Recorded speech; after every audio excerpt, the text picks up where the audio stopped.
हरे कृष्णा।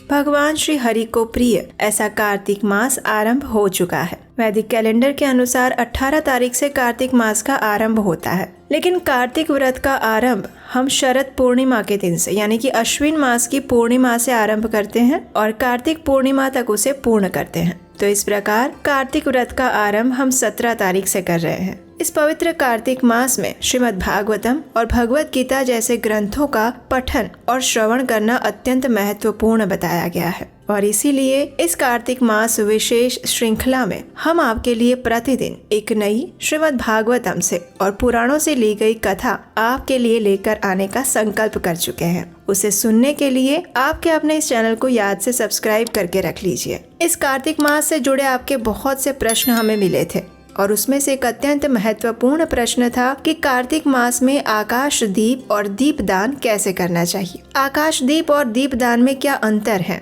वो दोनों किस समय पे करना चाहिए और किसके लिए करना चाहिए। तो आज के इस वीडियो में हम आपके लिए इसी मुख्य विषय पर चर्चा करने वाले हैं। हमने कई बार सुना है कि कार्तिक मास में आकाश दीप और दीपदान का सबसे अधिक महत्व है, लेकिन कई बार संशय भी आता है कि आखिर आकाश दीप और दीपदान एक ही हैं या फिर अलग अलग, और अगर अलग हैं तो वो किस समय पे करना चाहिए, किसके लिए करना चाहिए और उसे करने की विधि क्या है। तो आज के इस वीडियो में हम इन सभी विषयों पर चर्चा करने वाले हैं। तो चलिए आरंभ करते हैं। सबसे पहले बात करते हैं आकाश दीप की। आकाश दीप यानी कार्तिक मास में व्योम में दिखाया जाने वाला दीप, जो कि अपने नाम के अर्थ को ही सूचितार्थ करता है। आकाश दीप की महिमा को सुनाते हुए स्वयं ब्रह्मा जी नारद मुनि से कहते हैं कि हे नारद, कार्तिक मास आने पर जो भी व्यक्ति प्रातः काल में स्नान इत्यादि से संपन्न होकर आकाश दीप का दान करता है, वो सभी लोकों का स्वामी और सभी संपत्तियों से संपन्न हो जाता है। वो इस भौतिक जगत में सुख तो भोगता ही है, लेकिन अपनी मृत्यु के बाद वो मोक्ष का अधिकारी बन जाता है। प्राचीन काल में महाराज सुनंद ने चंद्र शर्मा ब्राह्मण के कहे अनुसार कार्तिक मास के विशेष समय में संपूर्ण 1 मास तक विधि पूर्वक व्रत किया था। वे राजा कार्तिक मास में प्रतिदिन ब्रह्म मुहूर्त में कार्तिक स्नान किया करते थे।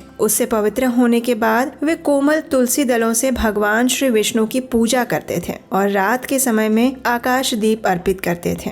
ब्रह्म मुहूर्त में उठकर वे फिर से आकाश दीप अर्पण करते थे। उनका प्रातः काल का स्नान और भगवान विष्णु की पूजा का क्रम नियम पूर्वक चलता आ रहा था और इस प्रकार प्रतिदिन आकाश दीप और दीपदान और कार्तिक स्नान का विधि पूर्वक पालन करने के बाद जब 1 मास पूर्ण हुआ तो राजा ने संपूर्ण विधि विधान के साथ इस कार्तिक मास व्रत का उद्यापन किया। उन्होंने सभी ब्राह्मणों को भोजन करवाया, उन्हें अपनी क्षमता अनुसार दान दक्षिणा प्रदान की और राजा के द्वारा किए गए इस व्रत के पुण्य प्रभाव से उन्होंने इस लोक में स्त्री, पुत्र, पौत्र, स्वजनों के साथ 1 लाख वर्षों तक इस भौतिक संसार के सभी ऐश्वर्यों और सुखों का भोग किया। और जब उनका इस लोक से जाने का समय आया तो वे शंख, चक्र, गदा और पद्म धारण किए हुए भगवान श्री हरि की सारूप्य मुक्ति प्राप्त करके वैकुंठ से आए हुए विमान में बैठकर भगवान श्री हरि के आध्यात्मिक लोक में चले गए। तो इस प्रकार कार्तिक मास में दुर्लभ ऐसे मनुष्य जन्म को पाकर प्रत्येक व्यक्ति को भगवान विष्णु को प्रिय लगने वाले इस दीपदान और आकाश दीप का विधि पूर्वक दान देना चाहिए। जो भी व्यक्ति इस संसार में भगवान श्री हरि की प्रसन्नता के लिए आकाश दीप करते हैं, उन्हें कभी भी क्रूर मुख वाले यमराज का दर्शन नहीं करना पड़ता। आइए अब देखते हैं कि आकाश दीप किनके लिए किया जाता है और उसे करने की विधि क्या है। आकाश दीप सामान्यतः पितरों के लिए किया जाता है और ये भगवान विष्णु को भी प्रसन्नता देने वाला है। शास्त्रों में कहा गया है कि एकादशी से लेकर तुला राशि के सूर्य से अथवा पूर्णिमा से लक्ष्मी सहित भगवान विष्णु की प्रसन्नता के लिए आकाश दीप आरंभ करना चाहिए। अगर इस नियम को देखें तो पूर्णिमा से भी हम आकाश दीप शुरू कर सकते हैं, यानी कि शरद पूर्णिमा से लेकर कार्तिक पूर्णिमा के 1 मास तक आकाश दीप अर्पित करने का विधान बताया गया है। आकाश दीप करने के लिए सबसे पहले आप एक मिट्टी का दिया लीजिए, उसमें घी में डुबोई हुई बाती लीजिए। अगर घी का प्रयोग नहीं कर सकते हैं तो आप तिल के तेल का प्रयोग भी कर सकते हैं। उस दीप को आकाश में दिखाते हुए इस मंत्र का उच्चारण करिए।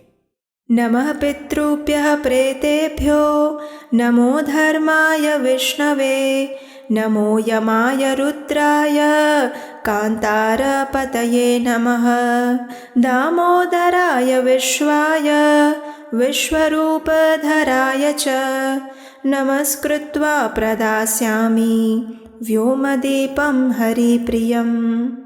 अर्थात पितरों को नमस्कार है, प्रेतों को नमस्कार है, धर्म स्वरूप विष्णु को नमस्कार है, यमराज को नमस्कार है तथा दुर्गम पथ में रक्षा करने वाले भगवान रुद्र को नमस्कार है। मैं सर्व स्वरूप एवं विश्वरूपधारी भगवान दामोदर को नमस्कार करके ये आकाश दीप प्रदान करता हूँ जो कि भगवान को परम प्रिय है।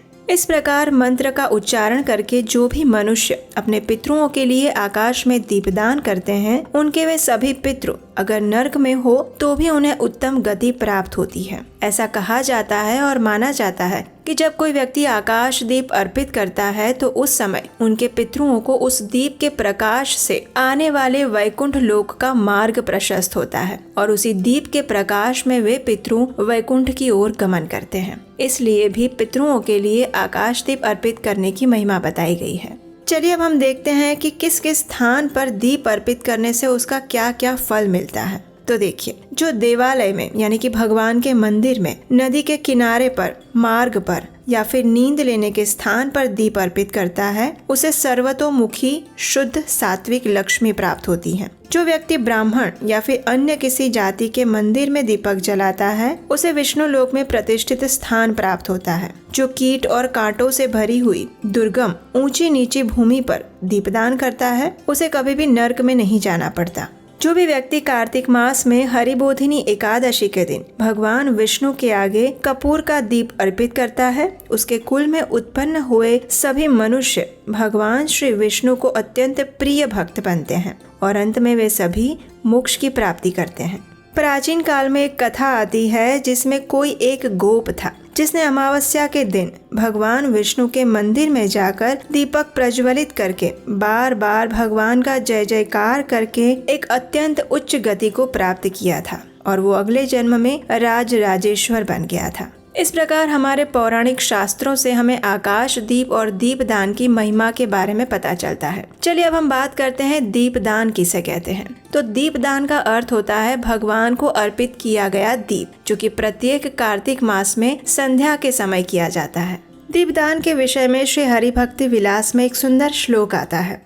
कल्पकोटि सहस्राणि पातकानि बहून्यपि निमेषार्धेन दीपस्य विलयम यान्ति कार्तिके।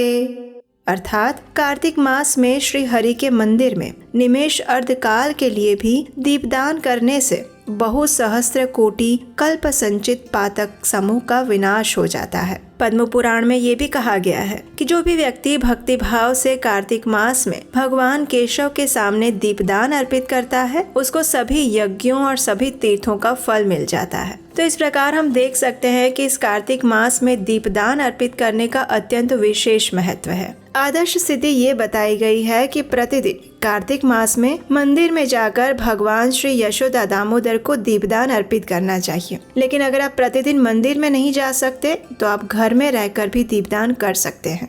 दीपदान का अर्थ है भगवान श्री यशोदा दामोदर के विग्रह या फिर उनके चित्र को प्रतिदिन घी का दिया अर्पित करना। ये दीपदान आप प्रातः काल में भी कर सकते हैं और संध्या के समय भी कर सकते हैं। अगर आप दोनों समय पे नहीं कर सकते तो कम से कम संध्या के समय तो अवश्य करना चाहिए। प्रयास करना चाहिए कि दीपदान करते समय घी का प्रयोग करें। अगर घी का प्रयोग नहीं कर सकते तो तिल के तेल का भी उपयोग किया जा सकता है। दीपदान करने के लिए सबसे पहले तो कार्तिक मास शुरू होने से पहले 30 मिट्टी के दिए लेकर रख लीजिए। इस मिट्टी के दिए के अंदर घी में डुबोई हुई बाती रखिए, उसमें थोड़ा सा कपूर डाल लीजिए और उसी दीप को भगवान के सामने प्रज्वलित कीजिए। अगर आपके लिए मिट्टी के दिए लेकर आना संभव नहीं है तो आप अपने घर में रखे हुए धातु के दिए का प्रयोग भी कर सकते हैं, लेकिन एक बार उसका प्रयोग करने के बाद उस दिए को अच्छे से धोने के बाद ही दोबारा उपयोग में लीजिए। अगर आप धातु के दिए का प्रयोग भी नहीं कर सकते हैं तो आप आटे का दिया बनाकर उसमें भी दीपदान कर सकते हैं। अगर आपके पास सूखी तुलसी की लकड़ियां हैं तो उसके ऊपर में रुई लगाकर उसे घी में डुबोकर उसमें कपूर लगाकर उससे भी दीपदान किया जा सकता है। लेकिन प्रयास करें कि जो बाती आप प्रयोग में लेते हैं वो घर में बनी हुई हो। अगर बहुत ज्यादा जरूरी है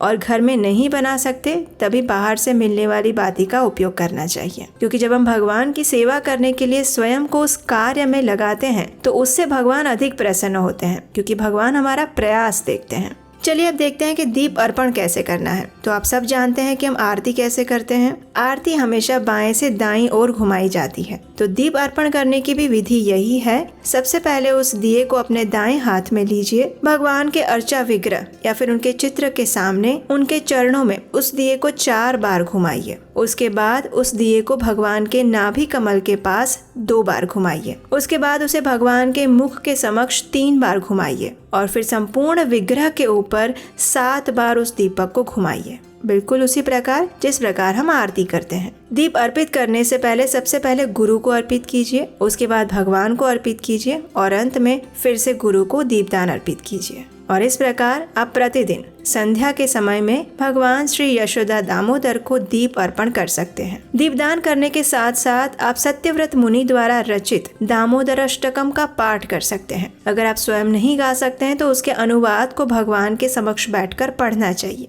अगर पढ़ भी नहीं सकते हैं तो कम से कम उसे सुनना चाहिए और उसके बाद आप गोपी गीत का भी श्रवण या पठन कर सकते हैं। अगर स्वयं गा सकते हैं तो बहुत अच्छी बात है, अगर स्वयं नहीं गा सकते तो कम से कम उसे सुनना चाहिए। और ये दोनों ही दामोदर अष्टकम और गोपी गीत हमने आपके लिए विशेष रूप से बनाया हुआ है और उन दोनों वीडियोस का लिंक आपको नीचे डिस्क्रिप्शन बॉक्स में मिल जाएगा। अब सबसे महत्वपूर्ण बात है कि कई बार महिलाओं का प्रश्न आता है कि अगर पीरियड्स में है तो फिर दीपदान करें या ना करें। तो देखिए, पीरियड्स के समय में आकाश दीप या फिर दीपदान नहीं करना चाहिए। इन समय में हम प्रत्यक्ष रूप से भगवान की कोई सेवा नहीं करते, इसलिए कार्तिक मास के सभी नियमों का आप पालन कर सकते हैं। लेकिन जहाँ पर भगवान की प्रत्यक्ष सेवा आती है, जैसे कि भगवान को दीप अर्पित करना, उनके लिए भोजन बनाना या फिर उनके लिए कोई भी प्रत्यक्ष सेवा करना, वो सेवाएं इस समय में नहीं करनी चाहिए। इन 5 या 6 दिनों के लिए आप मानसिक रूप से भगवान को दीप अर्पित कर सकते हैं। आप अपने परिवार में किसी को बोल सकते हैं कि वो आपकी ओर से दीपदान करें और इस समय के दौरान आप अधिक से अधिक हरे कृष्ण महामंत्र का जप कर सकते हैं। श्रीमद् भागवतम से ली गई कथाओं का श्रवण कर सकते हैं। भगवत गीता या श्रीमद् भागवतम का अधिक से अधिक पाठ कर सकते हैं और भगवान से प्रार्थना करते हुए अपनी चेतना को शुद्ध और सात्विक बनाए रख सकते हैं। अगर किसी के घर में सूतक काल चल रहा है तो उस समय भी दीपदान या आकाश दीप अर्पित नहीं करना चाहिए। आपके घर में जो भी सूतक काल का समय है उस समय में इस दीपदान को नहीं करना चाहिए। तो ये थी आकाश दीप और दीपदान के विषय में संपूर्ण जानकारी। हमें आशा है कि आपको ये जानकारी महत्वपूर्ण लगी होगी। अगर आपको ये वीडियो अच्छा लगा है तो इस वीडियो को लाइक जरूर कीजिएगा। इसे अपने मित्रों और परिवारजनों को भी शेयर करके भेज सकते हैं ताकि उन्हें भी इस महत्वपूर्ण कार्तिक मास में आकाश दीप और दीपदान की महिमा के बारे में जानकारी मिले। इस संपूर्ण कार्तिक मास में हम प्रतिदिन आपके लिए पौराणिक प्रमाणभूत कथाएं लेकर आ रहे हैं और उसके साथ साथ और भी बहुत महत्वपूर्ण जानकारियों से युक्त वीडियोस लेकर आने वाले हैं। तो याद से आपके अपने इस चैनल को सब्सक्राइब कर लीजिए, हमारे व्हाट्सएप ग्रुप के साथ जुड़ जाइए जिससे कि आपको सभी वीडियोस के रेगुलर अपडेट्स भी मिलते रहें। तो चलिए इस परम पवित्र कार्तिक मास का पूर्ण लाभ उठाते हुए परम भगवान यशोदा दामोदर से यही प्रार्थना करते हैं कि वे हमें उनकी शुद्ध भक्ति प्रदान करें। हरे कृष्णा।